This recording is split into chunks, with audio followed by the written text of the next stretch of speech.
Sua empresa está crescendo, as vendas estão aumentando, a estrutura está ficando cada vez maior, mas você se sente cada vez mais cansado. As horas do dia ficam cada vez mais curtas e parece que o dia hoje está passando muito mais rápido do que ontem. Será que chegou a hora de você contratar uma equipe de trabalho? Quando uma empresa está se desenvolvendo e prosperando, é natural que seja necessária a contratação de mão de obra. E no mercado de trabalho, hoje, nós temos diversas formas de contratações disponíveis, seja com o vínculo empregatício, pela CLT, ou seja sem o vínculo empregatício, como as empresas que oferecem serviços e mão de obra para outras empresas. Por conta de um empresário muitas vezes não saber diferenciar o tipo correto de contratação, é comum ele acabar sendo surpreendido com uma ação trabalhista, sendo condenado a pagar, por exemplo, diferença de salário, férias, hora extra, 13º, FGTS, entre outros custos. Mas você deve estar se perguntando, Lucas, como eu faço para saber se eu tenho que assinar a carteira de alguém ou se eu posso contratar essa pessoa apenas como um prestador de serviço para a realização de uma determinada atividade? É aí que está o pulo do gato e eu vou te ajudar hoje a entender de uma vez por todas as principais diferenças expostas na lei entre o que é um funcionário e o que é um prestador de serviço, para que você não seja surpreendido por aí com o processo trabalhista. Logo nos primeiros artigos, a lei fala um pouco sobre as duas partes existentes numa relação de trabalho, uma é o empregado e a outra é o empregador. A CLT diz o seguinte no seu artigo 2º: considera-se empregador a empresa individual ou coletiva que, assumindo os riscos da atividade econômica, admite, assalaria e dirige a prestação pessoal de serviço. Já no artigo 3º, a CLT diz o seguinte: considera-se empregado toda pessoa física que prestar serviços de natureza não eventual a empregador, sob a dependência deste e mediante a salário.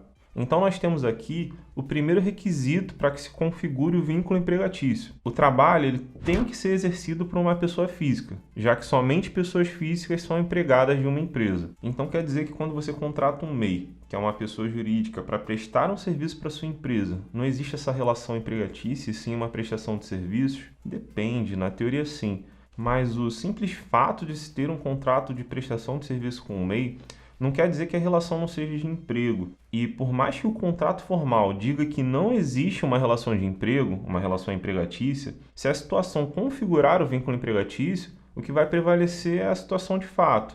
E o que está no papel acaba não valendo tanto. E quais são as situações que configuram o vínculo empregatício? A primeira eu já falei, o serviço tem que ser prestado por uma pessoa física. A segunda característica é a da pessoalidade na execução do trabalho. Essa regra, ela fala sobre a exclusividade na prestação do serviço. Quando você contrata um vendedor, por exemplo, você espera que sempre seja a mesma pessoa que execute essa função. É diferente do que ocorre na contratação de uma empresa de vigilância, por exemplo, que dependendo da disponibilidade, a empresa pode enviar pessoas diferentes da sua equipe para executar o trabalho. Nesse caso, não existe essa pessoalidade, não precisa ser a mesma pessoa que executa o serviço. A terceira característica que gera um vínculo empregatício é a não eventualidade. O vínculo empregatício só existe quando o trabalho é prestado de maneira permanente. Se você tem um colaborador, por exemplo, que presta um serviço em algumas ocasiões de maneira eventual, saiba que ele poderia ser considerado um prestador de serviço na realidade. Um bom exemplo, que inclusive ocorre na minha empresa, é o do técnico de TI, que faz manutenção dos computadores esporadicamente, sendo assim de maneira eventual. Você pode perceber que o vendedor geralmente trabalha todos os dias e com horário fixo. Nesse caso, ele possui uma relação permanente com o negócio e por isso cumpre com a característica. Outra característica básica numa relação trabalhista é a onerosidade, o pagamento. O empregado não trabalha de graça. Em outras palavras, para que a relação empregatícia se configure, é necessário que o empregador pague ao seu trabalhador uma remuneração pelo trabalho desempenhado. A quinta característica que gera o vínculo empregatício é a da subordinação.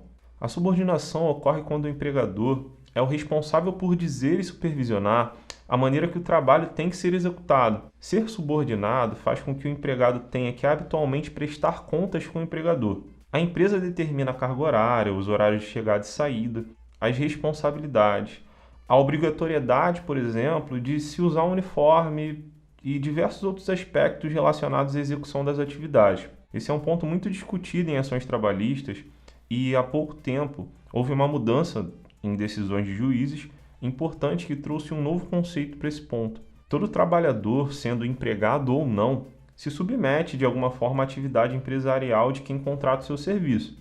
A empresa é a beneficiária final do objeto do contrato. Nesse caso, nessa posição, ela pode supervisionar o resultado final e a forma de execução também do trabalho. Então, esse ponto ele não deve ser qualificador da relação empregatícia. Resumindo, as principais características que geram um vínculo empregatício para você. O trabalhador ele tem que ser pessoa física, deve haver pessoalidade, não pode ter eventualidade, tem que ocorrer onerosidade, o pagamento, e deve ocorrer a subordinação.